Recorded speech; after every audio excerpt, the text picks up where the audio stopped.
Insight, o podcast da Florida Connection, que conta histórias de imigrantes, de empresários, pessoas incríveis, com histórias fascinantes. Então, antes de apresentar o convidado de hoje, gente, se inscreve no nosso canal da Florida Connection, aperta a campainha porque tem um podcast novo toda semana e você vai delirar.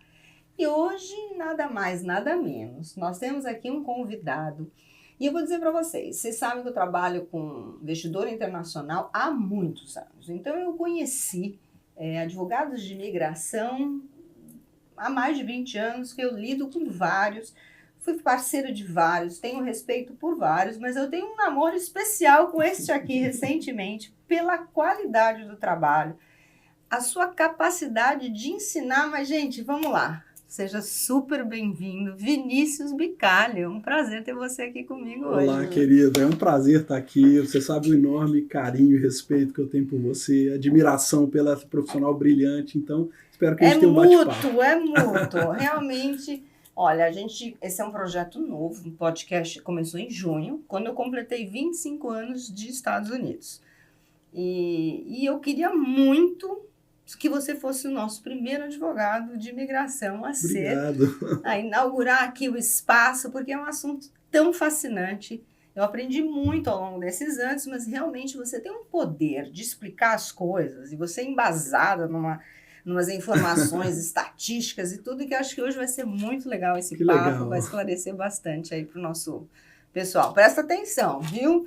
Então, Vinícius, eu queria saber o seguinte, vou fazer nosso bate-papo baseado em 3 perguntas principais. Sim. De onde eu vim, onde eu estou, para onde eu vou. E a primeira pergunta, então, de onde o senhor veio? Pois é, Rosana, essas perguntas são fascinantes, porque faz com que a gente tenha uma reflexão enorme, né? Sou mineiro, de Belo Horizonte. Oh, meu Deus! Bom demais da conta, sou. Enfim, eu vim de Belo Horizonte, filho de uma família classe média. Meu pai sempre foi uma pessoa muito estudiosa, meu pai é médico e ele é meu melhor amigo e minha grande referência. Eu sempre vi que meu pai era uma pessoa que, pelo trabalho, pela dedicação dele, sempre foi muito respeitado. E isso se tornou uma inspiração para mim, tentar seguir esse caminho, mas do meu jeito, né? Eu também tenho essa história de amor com meu pai, de inspiração muito grande. É muito legal. É muito legal. Todo dia, quando eu saio do escritório, eu ligo para ele, meu caminho de casa é a gente fazendo a resenha do dia. Então a gente fala de política, de futebol, das coisas da vida, enfim. E acaba que é um dos momentos prazerosos do dia. Então, enfim, eu sou uma pessoa que nasceu em Minas. Eu falo que eu sou um sonhador. Você nasceu em BH mesmo? Eu nasci em BH. E a minha vida toda, meu sonho foi ser médico. Eu queria ser médico. Uma semana antes do vestibular, eu mudei para direito. E foi interessante que meu pai um dia me fez uma pergunta, porque médico no Brasil trabalha de branco, né? Ele falou, filho, como você se enxerga trabalhando? Eu falei, de terno. E eu vi que ele ficou meio reflexivo, assim, apesar de nunca ter me pressionado para fazer medicina, mas eu percebi que ele gostava, né, de eu ter essa alternativa. Mas eu te falo que foi uma decisão meio que intuitiva. Eu nem sabia muito bem como era o trabalho de um advogado, mas eu me considero realizado. Se eu pudesse voltar no tempo, eu jamais tinha pensado em nenhuma outra profissão. Que legal. E faria só direito. Sou muito feliz de ter escolhido uma profissão que me satisfaz trabalhar no dia a dia. Mas você não era de cara advogado de imigração, né? Porque é uma coisa mais recente. Não, você começou em que área? Pois é, quando eu sou advogado há 22 anos, e eu falo que a minha carreira ela se divide mais ou menos em 2 partes. Uma primeira parte, eu sempre fui um advogado da área de direito empresarial. Era um advogado de negócios que fazia com que os negócios se viabilizassem. Então, a minha área era principalmente a área empresarial e tributária, e é a origem da Bicalho, tanto que o nosso escritório matriz, vamos dizer assim, que é no Brasil, ele trabalha com isso, planejamento patrimonial e tributário, tentando fazer com que as pessoas usem o direito como uma ferramenta para evitar problemas. Eu acho muito pobre pensar no direito somente como solução de conflitos. Né? A gente tem que evitar os problemas para que as pessoas possam viver, ter proteção do seu patrimônio, seguir adiante. É uma coisa que não é muito comum o brasileiro ter o seu advogado, é? Olha, quando eu comecei, não era muito comum, mas você sabe que na Bicalho, o escritório do Brasil, 95% do nosso faturamento vem de contratos mensais, ou seja, são empresas, pessoas que nos contratam para acompanhar mensalmente. Que legal. E é uma visão isso, totalmente viu? preventiva. E é muito interessante porque se você me contrata para uma demanda, eu posso ganhar ou posso perder. Agora, se eu te acompanho ao longo do tempo, certamente eu tenho condições de te ajudar A ganhar. tomar, exatamente, Que tomar legal. decisões que tenham um Que resultado legal. final muito Você interessante. tem quantos funcionários lá? Olha, se a gente somar todas as nossas operações, nós somos um time de 50 pessoas, Rosana. Caramba. Hora gravita um pouquinho para cima ou para baixo, dependendo. Mas a sua base maior é ainda no Hoje, Brasil. exatamente. A gente tem dentro da nossa operação no Brasil uma parte que trabalha hoje exclusivamente dedicada à nossa operação internacional. Tendo em vista que eu tenho uma facilidade, porque lá eu tenho administrativo, RH, coisas que a gente sabe que aqui nos Estados Unidos é mais difícil. Eu tenho 2 funcionários no Brasil agora. Então a gente tem um time muito legal. no Brasil, e o nosso escritório, eu brinco que ele é um escritório escola, porque eu sou advogado há 22 anos, 20 anos como professor universitário. Então eu falo que os nossos talentos nós moldamos dentro da Bicalho. Então a gente tem um histórico de formar advogados brilhantes. Então, o Pablo, que é nosso sócio, Fernando, eu posso citar aqui vários, vou até parar para não cometer injustiça. Mas você estava, te interrompi quando você estava falando que a metade da sua história, você começou como advogado empresarial, e aí eu dei uma parada. O que aconteceu? Quando chegou no final, assim, próximo de 2010, vários clientes começaram a querer internacionalizar os seus negócios, principalmente Estados Unidos e Portugal. E o que eu fiz? Eu fazia a conexão desses clientes com os escritórios nesses países. E eu identifiquei um problema, Rosana. A deficiência no retorno dos profissionais dos Estados Unidos e de Portugal. Portugal, eu tenho uma piada que eu falo que eles demoram 3 dias para responder um e-mail. E eu percebi que isso era muito ruim, porque o meu cliente ele esperava um retorno rápido, ele não tinha, e eu ficava ali no meio do caminho sem conseguir trazer a solução. Nesse cenário, eu obtive a minha licença em Portugal e decidi vir para os Estados Unidos para estudar e começar o caminho. E a partir daí veio a ideia da Bicalho. A ideia da Bicalho nos Estados Unidos e em Portugal é uma ideia muito simples. Nós vamos ser um escritório com licença americana e portuguesa, mas que o atendimento vai ser brasileiro. Eu até brinco que eu, pelo menos, não conheço, não vou falar que eu sou o único para não ser injusto, mas no meu cartão, o cliente tem o meu telefone celular. É o meu telefone celular que eu uso no dia a dia. E você responde mesmo. Eu sou prova você sabe disso. Prova viva. Ainda que o retorno seja, eu preciso consultar as informações do escritório e te dou o retorno amanhã. Mas eu acho que isso é um sinal de respeito ao cliente. E isso eu aprendi com meu pai.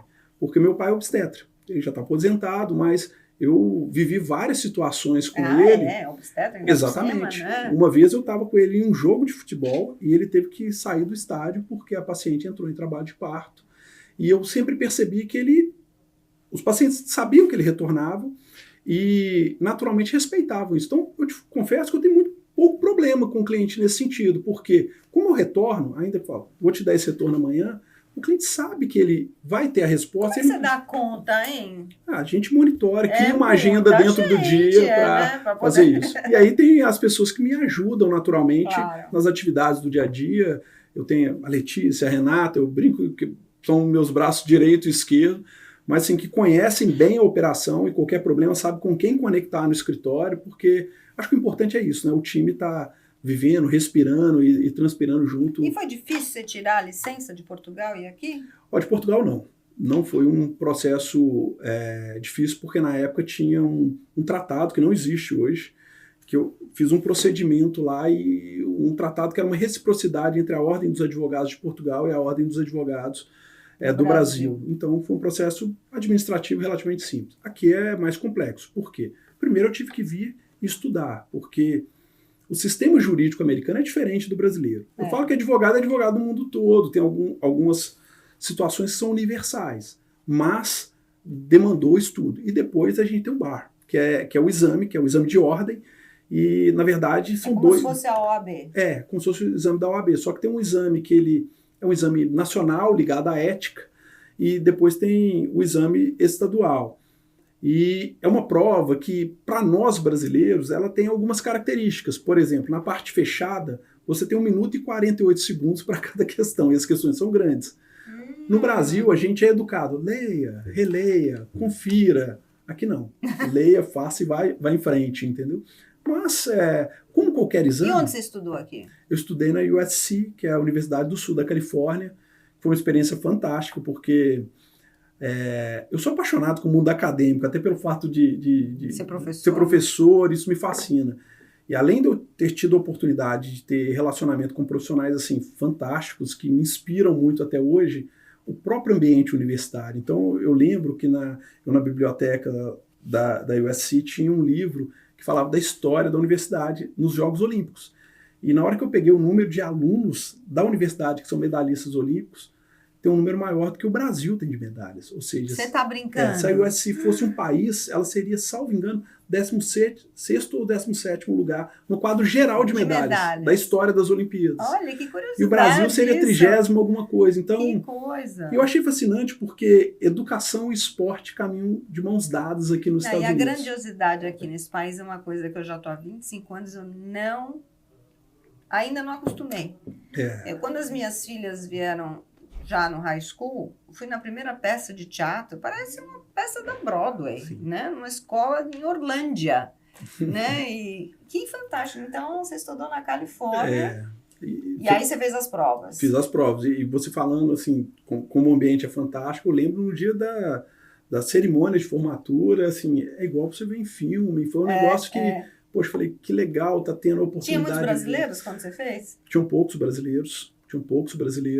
Enfim, brasileiro é engraçado, né? A gente tinha, na turma, éramos 2 brasileiros. Uma brasileira que ela até morava originalmente na França e uma outra que morava aqui nos Estados Unidos há muito tempo, mas era mineira também. E aí a gente fez um grupo dos brasileiros que discutia. Agora, você não fez a faculdade inteira? Não. Você fez tipo uma pós-graduação? Fiz um mestrado aqui. E aí você com a prova consegue Exatamente, validar. aí eu consegui me qualificar para fazer a prova. Assim, enfim, eu já vim um profissional pronto, eu já era professor universitário, já tinha um mestrado no Brasil. Era até engraçado, porque como eu era professor, e o americano ele valoriza muito o conhecimento. Muito. Então, todas as aulas, na hora que estava discutindo, os professores queriam saber minha opinião, e às vezes eu queria estar ali só como aluno, eu não tinha muito uma opinião formada, e eu tinha que externar a opinião, então isso foi bem legal. Foi legal. Foi bem legal. E aí você fez a prova e tem uma prova da Flórida também? Na verdade, tem a prova da Flórida, só que a Flórida, para você ser licenciado no estado da Flórida, você tem que ter feito um curso de direito. Então, o que acontece? Você faz a prova nacional e para ser advogado de imigração você pode ser licenciado em qualquer dos estados americanos. E aí tem uma instituição que, salvo engano, o nome é UBE, que é onde alguns estados têm reciprocidade, que englobam 40 estados americanos. Se você faz em um desses estados, você pode transitar entre os 40 estados. E aí eu fiz a prova, fui aprovado e tenho a licença, posso exercer direito migratório em todos os Estados Unidos. Que legal. E como é que você resolveu vir morar aqui? Porque você já estava morando aqui? Não estava morando. Como foi a decisão? Rosana, assim, eu tive a ideia de me tornar advogado percebendo essa questão da ineficiência, né? Mas quando eu comecei a visitar os Estados Unidos, eu vejo os clientes falando, a minha história é meio que comum. E eu vi a segurança, a qualidade de vida, eu falei, poxa, eu quero oferecer isso para minha família. Mas teve um dia que foi um insight determinante. Eu morava ao final a 300 metros de onde é a sede da Bicaro. E um dia o Guilherme, que é meu filho mais velho, foi imprimir um trabalho para a escola e a impressora tinha acabado o cartucho. Aí ele falou, pai, eu vou no escritório para imprimir o trabalho. Eu morava num dos melhores bairros de Belo Horizonte. E na hora que ele imprimiu o trabalho, ele tinha que caminhar 300 metros. Eu não tive coragem de deixar ele fazer essa caminhada sem ir para a rua e ficar vistoriando ele. E depois de conhecer os Estados Unidos, na hora que eu vi, eu falei, cara, isso não é vida. Por quê? Uma hora esse menino ele vai ter que ter as experiências sociais. Eu comecei a fazer um paralelo com o que eu vivi. Eu, com 12 anos, eu ia ao Banco do Brasil pegar talão de cheque para o meu pai e de ônibus. E aquilo já não era possível na cidade de Belo Horizonte, que é uma das grandes cidades do Brasil, não tão grande quanto São Paulo e Rio, mas o índice de violência já não é muito diferente. Eu falei, meus filhos não vão conseguir desenvolver habilidades sociais. E o Renato, um dia a gente no escritório, passou um menino da idade dos nossos filhos, o Guilherme estudava na mesma sala do filho do Renato, que tem a mesma idade, o Lucas. E eu falei, Renato, imagina, o menino era meio que um menino de rua, eu falei, imagina os nossos meninos trocando figurinha com esse menino. Estariam perdidos, porque o menino teria toda a vivência do mundo os nossos filhos Street smart. exatamente, protegidos. Naquela escola, naquele clube, naquele buffet. E em um determinado momento, por mais que você proteja o seu filho, ele tem que ir para o mundo real. E eu enxerguei que aqui nos Estados Unidos eu poderia fazer isso de forma responsável. Um mundo real melhor. Exatamente, um mundo real, sem as grandes violências. Mas foi o meu caso também. Acho que a maioria das pessoas acaba optando pela qualidade de vida mesmo, né? Exato, Rosana, porque eu falo o seguinte, as compras, carro, eletrônico, tudo isso você costuma. Agora, aquele estresse basal do dia a dia, e eu tenho uma cena assim, quando eu cheguei, a Giovana era muito pequenininha, ela ia para a escola de patinete. Eu estava chegando em casa, ela indo com as coleguinhas de patinete. Aqui. Eu falei, uau, isso aqui, não de tem fato, dinheiro que não tem dinheiro que pague, exatamente. Então você já está há quanto tempo aqui agora? Aqui em Orlando, 6 anos. 6 anos. 6 Você anos. chegou a morar em outro lugar? A gente chegou a ter alguma coisa em Miami, mas com a família, 6 anos mesmo. Eu me lembro quando você chegou. Sim, exatamente. E assim, a família aceitou rápido ou foi uma guerra? Não, na verdade, a Ana Paula ela é uma grande parceira, então assim, ela falou, se é isso, a gente vai. Vamos embora. Só que eu fiquei com muito receio, porque a Paula ela é muito conectada à família dela, muitos pais, irmãos, e eu achava que aquele seria o elo fraco da nossa família. E te confesso que hoje ela é completamente adaptada, eu percebo que não passa pela cabeça dela voltar. Os meninos completamente adaptados. A Giovana, que é a mais novinha, ela tem até mais conexão com americanos do que com brasileiros. O Guilherme eu percebo que é mais dividido, e até pelo fato dele ter vindo um pouco mais velho, ele tem mais relacionamento com brasileiros. Mas dá para manter os amigos, né? Exatamente. Ainda mais que a gente mora em Orlando, todo mundo quer vir visitar a gente, né? Se você morasse Sempre. no interior do Kansas, eu não sei se seria muitas visitas. Não, inclusive vem 2 amigos dele agora, vão passar um período lá em casa, então tem essa conexão. E hoje também eu vejo que os jovens têm muita questão da internet, né? Jogos online. Então, às vezes eu chego lá, ele está jogando, tem amigos da escola aqui nos Estados Unidos, amigos do Brasil, todo mundo junto, interagindo. E ele já está trabalhando com você? Tá, ele... Eu vi, que começou legal. a fazer o pre-law, né? Que é o bacharel em direito ele já aqui. Tá fazendo? Já está fazendo. Nossa! Exatamente. E está lá no escritório agora, me ajuda. Inclusive está trabalhando... Você forçou um pouquinho a barra? Não. Ele que quis? Ele quis. Porque ele tem o dinheiro dele, né? Enfim, hoje ele tem o dinheiro dele, tem as oportunidades e ele quer fazer direito. Então é a oportunidade que ele tem de ter algumas experiências. Mas me ajuda bastante lá. Uma pergunta que não quer calar. Quem fez o seu processo imigratório? Foi você mesmo? Sim, você se auto-fez? Exatamente. Como é que foi essa experiência? Olha, é uma experiência que foi boa, mas que... eu te confesso que a gente tem que tomar cuidado, porque é muito normal a gente se apaixonar com a sua realidade, né? Então, tive que trabalhar nas cartas, tudo isso, mas foi uma experiência fantástica e acaba sendo... Qual que você fez? Eu fiz um EB1A, eu tinha muitas reportagens, a gente tem uma parte dos nossos clientes que são atletas, então isso, querendo ou não, dá uma... exposição maior na imprensa, que fez com que a gente tivesse um volume de reportagens, artigos publicados, tanto no Brasil quanto aqui nos Estados Unidos, que a universidade nos estimulava muito nisso. E, enfim, acabou que foi uma oportunidade. Eu conversei com um advogado americano, ele falou que ele achava que não dava, mas eu vi que ele não entendia dos vistos EBs, né, a importância de ter uma orientação. E eu tentei. E eu paguei, na época, o Premium Process. No meu caso, eu protocolei ele entre o Natal e o Réveillon.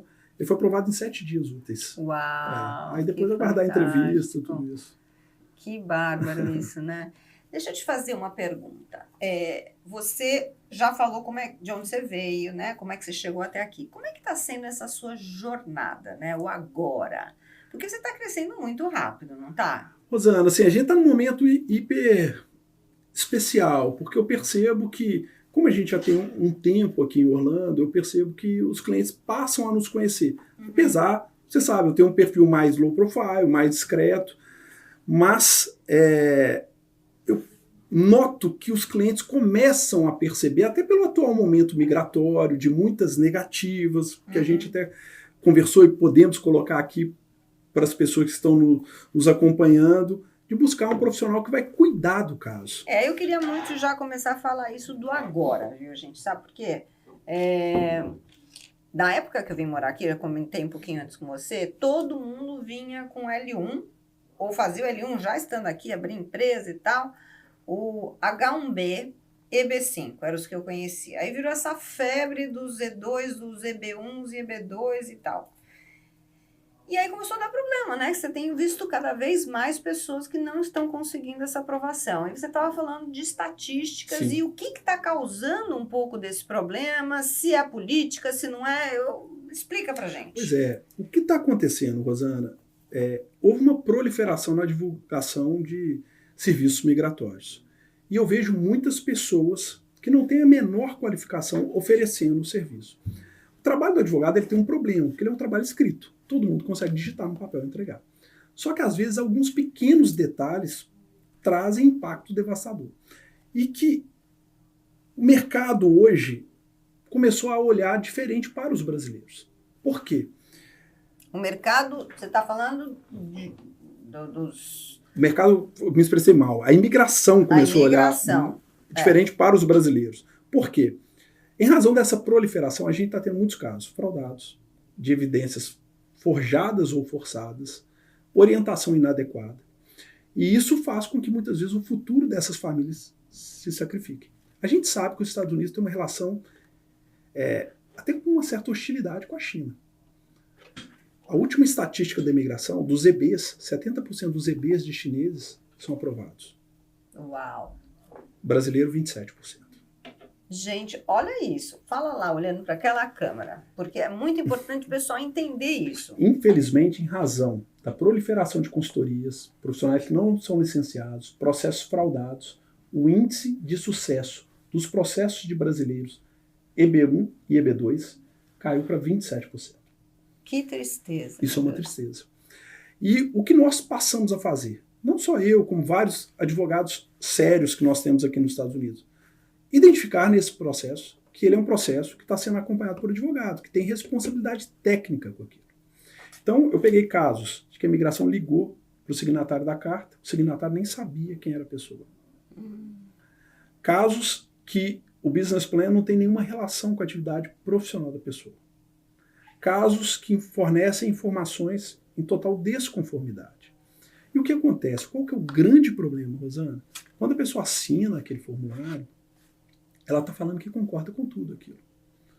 Quando ela assina e tem um advogado, o advogado assina junto. Ela consegue provar, olha, eu fiz um processo, esse processo tem aqui minhas informações e o advogado ele tem uma responsabilidade técnica.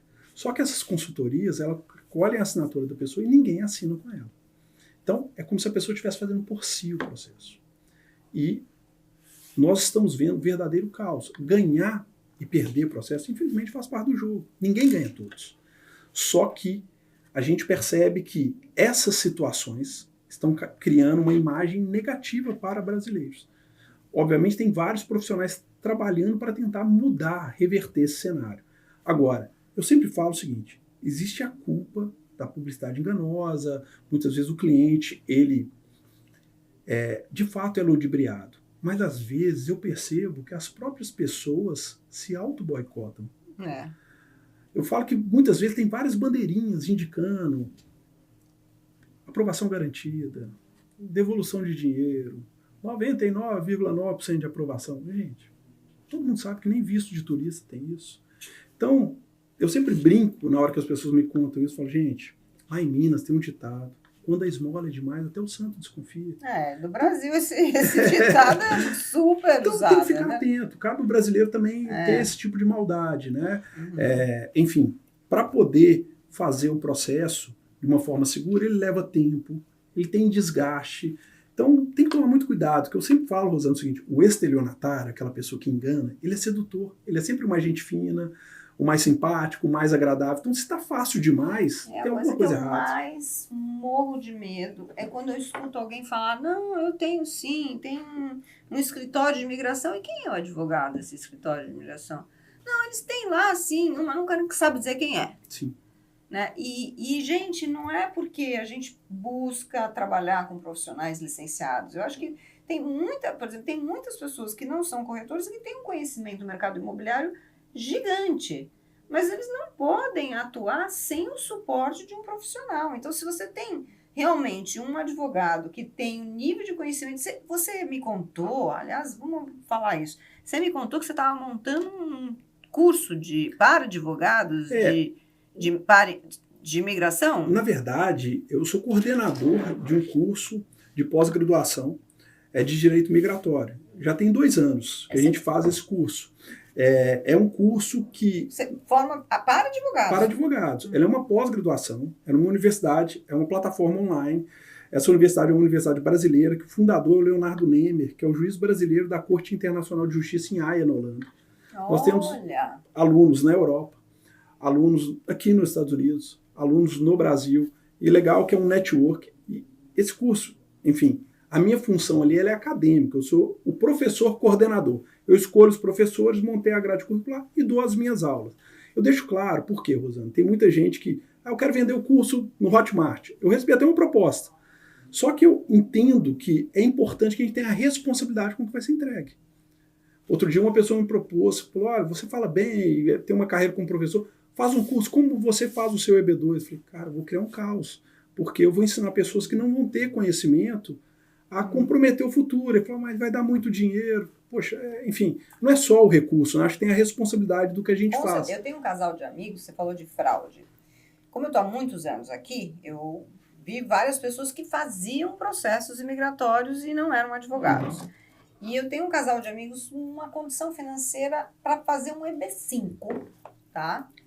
Que é aquele de maior investimento. E na hora que eles estavam, chegou um amigo, sempre amigo do amigo do amigo, né? Chegou um amigo e falou assim, não vai gastar esse dinheiro, absurdo, vocês são profissionais, médicos, não sei o que lá, tem clínicas, faça o EB1, o L1, não, era L1 no caso, faz uns 10 anos.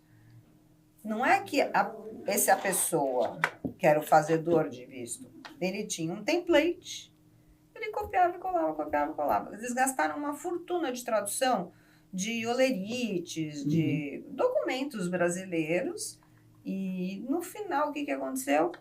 Os caras pegaram que justamente o processo não tinha nada a ver com as clínicas que eles tinham, foi cancelado, essa pessoa foi embora, fugida para o Brasil, o FBI estava já estudando esse processo, só que o pobre coitado do casal com condições financeiras não teve aprovação no visto, não podem mais vir para cá. Tiveram que ir embora mesmo. Hoje eles moram em Londres e não era o que eles queriam, mas eles não queriam ficar no Brasil e aqui eles não têm mais condições. E você sabe que isso é comum. Os bons livros de imigração, quando são livros gerais de imigração, normalmente eles têm um capítulo. O capítulo chama O Caso do Amigo. O caso do amigo foi mais barato, mais rápido, deu tudo certo. A grande verdade é que o caso do amigo não existe. Ele é um caso que você só sabe algumas partes e algumas coisas são omitidas. E eu vejo isso muito no escritório. Às vezes a pessoa chega, eu quero um caso igual o fulano de tal. E muitas vezes eu já fiz uma consulta com o fulano de tal. Obviamente eu não posso falar por confidencialidade, que a gente tem um dever.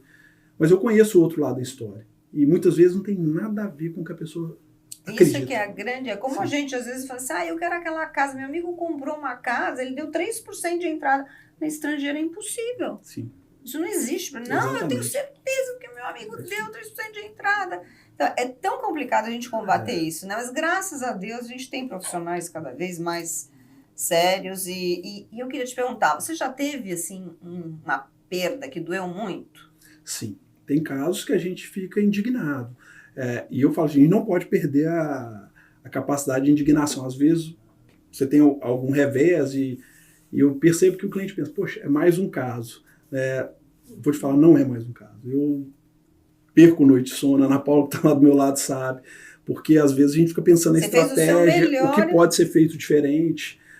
E tem um caso, para mim, que ele é um caso marcante, porque a gente aplicou o caso uma vez, esse caso foi negado e um dos filhos estava naquela fase da idade que talvez não fosse dar tempo, aplicamos de novo e deu certo. Tranquilo, enfim.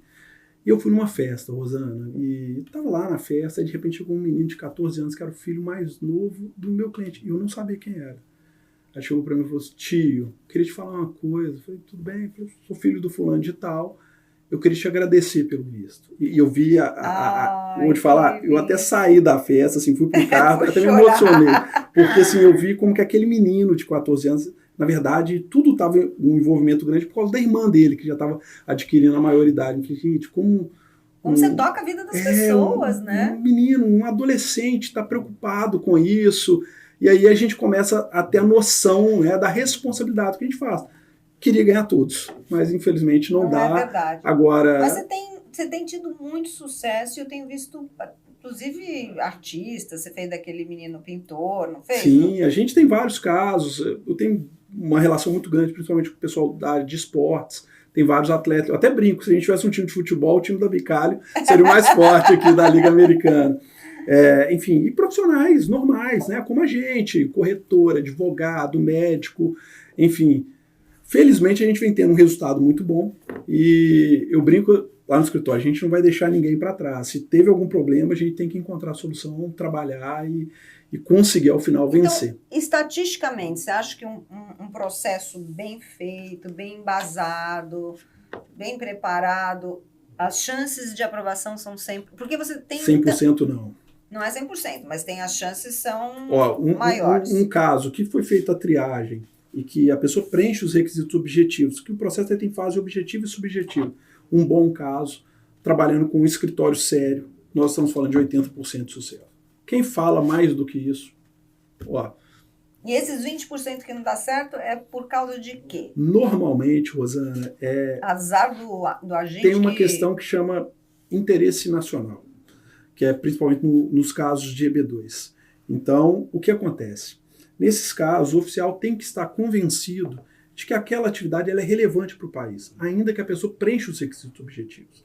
E muitas vezes ele entende que não é relevante. Não tem no site da imigração um lugar que tem a lista de quais são as profissões que são de interesse nacional? Não. Na verdade, tem uma lei do governo que o governo declarou que os profissionais da área de STEM, ciências, tecnologia, engenharia e matemática, são profissionais interessantes para os Estados Unidos. Só que no caso dos vistos, não existe essa questão da profissão. Com exceção de enfermeiro, que tem um anexo próprio, quando o enfermeiro já tem a licença aqui, qualquer profissional pode ser de interesse nacional. Então, teve um caso, foi até interessante no escritório, que a gente fez de um cabeleireiro.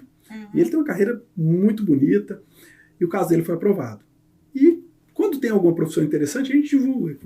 O caso dele foi um caso sui generis, não é tão comum um cabeleireiro. Quando a gente divulgou, assim, foi um rebuliço danado. Por quê? Eu percebo que o brasileiro ele coloca as profissões em tiers, né? Tipo assim, juiz, médico, engenheiro, como se uma profissão fosse mais importante que a outra, o que é uma grande bobagem, né? Todas as profissões são importantes.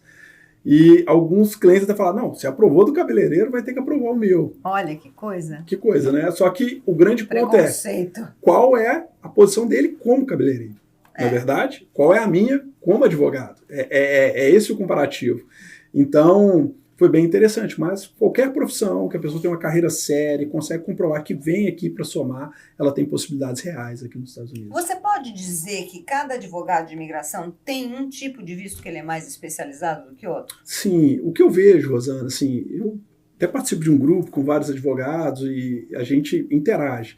Nós temos 187 tipos de vistos. Então, assim, acho que não precisa se esforçar demais para perceber que ninguém vai entender de 187 tipos de vistos com profundidade.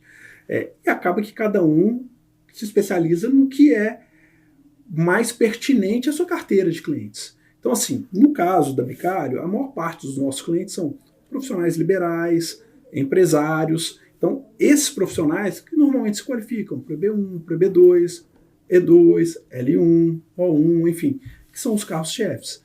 A gente faz esses vistos que eu te falei aqui e os vistos familiares, que acaba sendo quase que um desdobramento, casou, enfim, filho, ou para o pai, enfim. Mas existem alguns vistos que eu não trabalho. Por exemplo, eu não trabalho com asilo. Hoje tem muitas pessoas que estão fazendo... Óbvio que eu conheço do processo de asilo, sei tecnicamente o que é, mas não está no meu dia a dia. Mas asilo não é para países realmente, tipo, sei lá, em guerra? Pois teoricamente sim, né? A pessoa ela tem que ter um fundado receio, né, de perseguição e de estar sofrendo uma violência. O que eu vejo, não é impossível asilo para brasileiro, mas é muito difícil. Porque Mas daí a pessoa não pode voltar para o Brasil, teoricamente não é isso? não, porque ela está vindo para cá para se proteger de uma violência no Brasil. É. O que eu vejo que na maioria das vezes, e as pessoas não falam, e tem muita gente vendendo asilo até de forma fraudulenta, é que o Brasil é um país grande. Então, assim, sou de Minas, quero me proteger, ter um problema em Minas, porque eu não Vai vou... para o Rio Grande do Sul. Exatamente, para o Rio Grande do Sul. Então eu teria que estar sofrendo uma perseguição quase que do governo federal ou de alguém muito importante para que eu não conseguisse me proteger no Brasil. É diferente, por exemplo, se eu fosse um cidadão de Barbados. É. Por exemplo, eu fui em Barbados, que é uma ilha, Ilhazinha, eu dei a volta na ilha toda. É verdade, eu então, fui assim, também. não tem jeito. Então, muitas vezes esses detalhes não são expostos. Mas Qual é o existem visto outros que vistos. você mais faz para brasileiros? Você Hoje- só tem brasileiros de cliente? Não, eu tenho clientes de outros países, eu tenho clientes indianos, egípcio, já É atendi mesmo? argentino, a maioria é brasileira, até pela facilidade de comunicação. Mas eu tenho clientes colombianos. Hoje, inegavelmente, o principal visto é o EB2. EB2. Por quê? O EB2 não exige um investimento prévio. O EB2 exige uma carreira. E o brasileiro, via de regra, ele tem uma formação superior em grande quantidade. São vários brasileiros com boa formação acadêmica. Verdade. Então, acaba sendo propício para o brasileiro obter o EB2, que dá o green card. Não é um visto temporário. Entendi. E o E2, você faz também? Fazemos E2. O E2 é um excelente visto, inclusive ele aumentou muito porque eu sou advogado em Portugal, a gente tem um escritório em Portugal. É o Wilson, um sócio nosso que trabalha lá. E Portugal foi incluído, né, na relação dos tratado, países verdade. que fazem parte do tratado. É Então, verdade. como a gente tem esse braço na Europa, a gente faz muitos vistos de investidor. Né? Eu prefiro até chamar o E2 de visto de empreendedor, mas o nome correto tecnicamente. Você acha que agora, com essa questão, talvez, dessa limitação dos 27% pela visão errada, né, que a imigração está ficando, dessas fraudes de vistos de brasileiros, você acha que o EB5 volta a ser uma opção? O EB5 é uma Para uma excelente pessoa opção. com mais condição financeira? Ele é uma excelente opção porque ele também não tem a questão do visa bulletin, que é a fila da imigração depois da aprovação. A questão que, principalmente com a desvalorização do real, eu Fica mais percebo difícil, né? que ele fica mais difícil. Agora, eu acredito que essa questão da redução do percentual de aprovação vai depender muito do movimento dos próprios aplicantes. Se os aplicantes começarem a preocupar em buscar uma orientação correta, entender se qualificam, isso aí vai se reverter. E o que você faz, o que eu faço, indo para o Brasil, naqueles roadshows, é justamente um processo educacional, praticamente, Sim, né? Porque você com está lá certeza. para explicar como funciona e para eles não cometerem as besteiras que se comete, né? A gente teve um caso até que é interessante, Rosana. Eu fiz uma entrevista 3 anos atrás e recebi um e-mail. E na entrevista não qualificava, eu fiz algumas ponderações. Você pode melhorar a sua carreira nesse ponto. E a pessoa me retornou o e-mail, que era o e-mail do meu retorno, falando, eu agora estou pronto. Ela cumpriu, preencheu as lacunas e a gente está fazendo o caso. Olha, que legal. Eu achei tão legal, porque muitas vezes quando a gente fala não, a pessoa vai buscar alguém que fala sim. E ela confiou naquele Olha não. que legal isso que você está falando. Preencheu a né? lacuna e agora a gente está fazendo o caso. Todos nós estamos confiantes no escritório que a gente vai ter um desfecho positivo. Mas eu achei muito maduro desse cliente. Falou, olha, minha carreira é uma boa carreira, mas eu ainda tenho algumas lacunas a preencher. E ele trabalhou para preencher essas lacunas. E quanto tempo levou para ele preencher essas lacunas? 3 anos. Olha só. Quem quer, vai atrás, faz o que tem que fazer e consegue. Deixa eu te fazer uma pergunta agora delicada, porque é o que a gente mais escuta. Agora o Trump ganhou. Quem que era melhor ganhar para nós imigrantes? A Kamala ou o Trump? Rosana. Olha aí, gente, olha que pergunta política. Vocês sabem que eu sou zero política. Eu vou te falar aqui o que eu falei antes das eleições. Eu até brinco que a minha opinião sobre Fala nessa... sobre isso ela é muito sem graça. Eu acredito que para o imigrante que pretende vir legalmente para os Estados Unidos, não muda nada. Os Estados Unidos é um país com as instituições muito sólidas. Nós temos leis e, da mesma forma que o Obama não flexibilizou a imigração, e o Trump não fechou, e nem o Biden também flexibilizou, eu acho que o mesmo vai acontecer. Agora, para quem vem ilegal pela fronteira sul, e para quem está buscando principalmente asilo de forma fraudulenta, eu acho que nós teremos um problema. Porque ele vai Mas para quem nisso. já está aqui e está no processo, tá cheio de gente, com visto de estudante, ou que o esposo, alguém está no outro visto, você sabe que tem um monte de gente assim. E essa história de que ele vai conseguir dar uma canetada e vai mandar um monte de gente deportada. Não vai acontecer, por dois motivos. Né? Nós já tivemos uma declaração, vamos dizer, do homem forte da imigração, do Trump, ele falando que a prioridade são os imigrantes que estão ilegais e colocam em risco a segurança nacional dos Estados Unidos. Colocam em risco. Exatamente. E nós já temos hoje, Rosana, um memorando da imigração que chama Doyle Memorando, que ele fala a ordem de prioridade de deportação. E ele começa, primeiro, quem entrou ilegal e coloca em risco a segurança nacional dos Estados Unidos. Segundo... Como é que eles sabem? As pessoas que estão presas, por exemplo? Exato. Pessoa que está cometendo algum crime ou tenta cometer algum tipo de atividade que já pode tem ser terrorismo. Histórico Exatamente. ruim no seu antecedente criminal. Exatamente. Depois, pessoas que entraram aqui e cometeram crimes muito graves. Não colocam em risco a segurança nacional dos Estados Unidos, mas são crimes graves.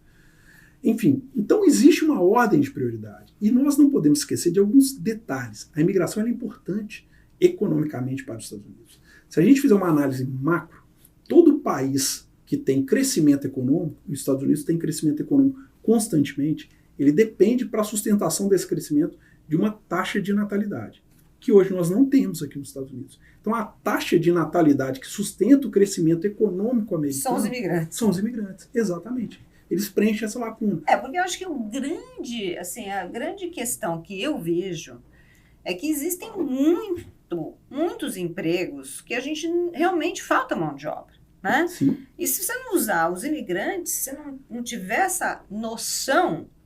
Não, olha, tem algumas estatísticas que eu acho que vale a pena a gente compartilhar com o pessoal. Por favor. Por exemplo, as pessoas falam que o americano é contra imigração. A última pesquisa da Gallup fala que apenas 25% dos americanos são contra a imigração. Ou seja, 75%. E esses 25% que são bem cabeça fechada. Exatamente. Né? A história dos Estados Unidos ela é feita por imigrantes. Tanto que quando você faz o teste de cidadania, uma das perguntas é: quem são os americanos originários? São os índios. Todos os demais povos são imigrantes aqui nos Estados Unidos de alguma maneira. Com certeza. Depois, se você pegar 13% da população é composta por imigrantes. A força de trabalho, os imigrantes representam 18%, ou seja, na média o imigrante trabalha mais que o americano. Entre os empreendedores, nós subimos para 25%. Ou seja, o imigrante ele é empreendedor. Aí tem a visão do pessimista e a do otimista. Aí o pessimista fala, porque não consegue emprego, então ele está empreendendo por necessidade. Eu falo, então vamos aprofundar. Se a gente vai na lista da Fortune 500, dos 500 maiores bilionários americanos, das principais empresas, 46% são imigrantes. Ou seja, os imigrantes estão em todas as camadas da sociedade americana. Até o Elon Musk, que ficou famoso no Brasil, ele é africano, né? Ele é sul-africano, exatamente. Então, a imigração ela tem uma relação muito intensa com os Estados Unidos. Não tem como dissociar a imigração dos Estados Unidos. Agora, o que eu percebo é que o americano médio ele quer a imigração ordeira dentro dos limites legais. E eu acho que não é nada mais justo. Também acho. Se a gente pensar, eu falo que entender de imigração, quando eu começo no meu curso, eu falo para os meus alunos o seguinte: entender de imigração é simples. É você fazer uma analogia com a casa do seu amigo. Vou te visitar na sua casa.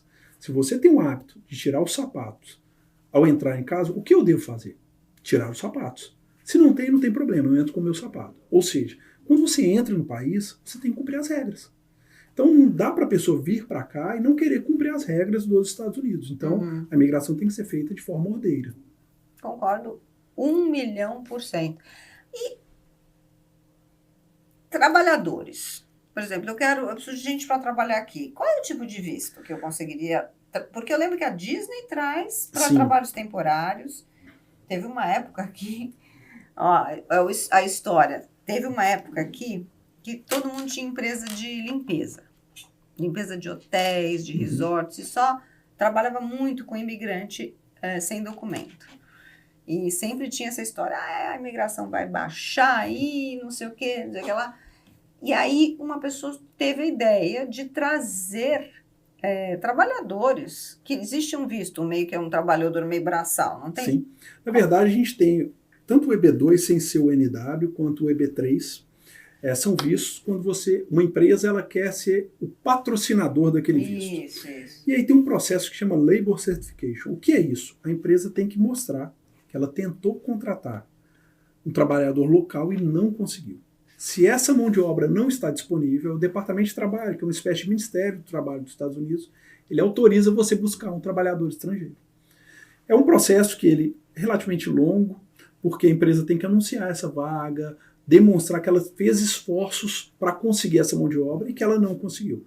Então, cumprido todo esse roteiro, ela vai ser autorizada a trazer um trabalhador estrangeiro.